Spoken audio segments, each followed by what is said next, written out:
મારા હાથમાં અગરબત્તી છે અને આને શું કહેવાય? ટોકરી કહેવાય. તો આજે આપણે એક નવી પ્રવૃત્તિ કરીએ. પ્રવૃત્તિ એવી છે, અહીંયા આરતી વાગે તમારે આરતી કરવાની છે, પ્રાર્થના ભગવાનને એટલે પૂજા કરતા હોય ઘરે પૂજા કરવાની. કેવી રીતના કરવાની? હું આ ચાલુ કરું બરાબર, એટલે આ હાથ આમે થવું જોઈએ, આ ટોકરી બંધ થવી જોઈએ, ટોકરી બંધ થવી જોઈએ નહીં, આ ચાલુ રહેવું જોઈએ.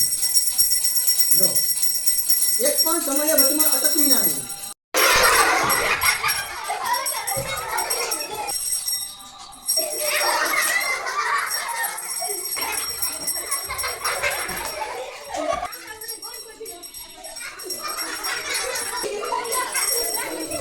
કરો કરો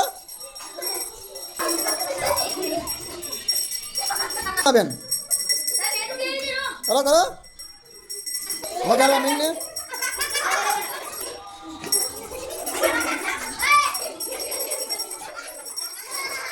હરખું કરે.